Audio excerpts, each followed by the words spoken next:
அரசு பள்ளியில் படிக்கின்ற மாணவர்கள் 2017-18 நான் முதலமைச்சர் காலகட்டத்தில் 2945 இடங்கள் மருத்துவ இடங்கள் இருந்தது.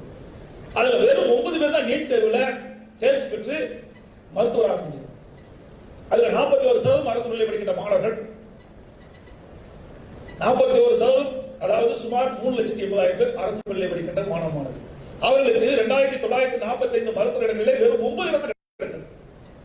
நான் எண்ணி பார்த்தேன். ஏன்னா கிராமத்தவர்களுக்கு பல்வேறு பட்சமாக அதில் கவனம் செலுத்த முடியாது.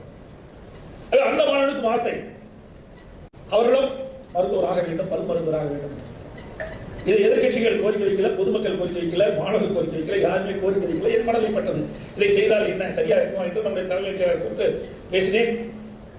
சட்டம் இதற்கு ஏதாவது பிரச்சனை வருமானு கேட்டேன். சட்ட ஒழுங்குகளை கேட்டோம். அது ஒரு கமிட்டி அமைச்சு அதை ரெவி பண்ணி இன்றைக்கு அரசு பள்ளி படித்த மாணவர்களுக்கு 7.5% உள் இடஒதுக்கீடை கொண்டு வந்து சட்டமன்றத்தில் அமல்படுத்தப்பட்டு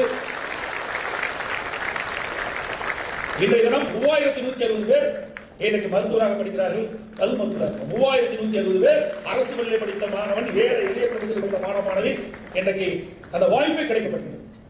இந்த மருத்துவக் கல்லூரியில் படிக்கின்ற மாணவர்களுக்கு கல்வி கட்டணமே கிடையாது, முழுசும் அரசாங்கமே செலுத்தும் என்ற அறிவிப்பை கொடுத்து அதை நிறைவேற்றப்பட்டிருக்கிறது. ஏழை குடும்பத்தில் இருந்த மாணவ மாணவியும் மருத்துவராக வேண்டும். அவருடைய கனவு நனவாக்கப்பட்ட ஒரே அரசாங்கம் அதிமுக அரசாங்கம்.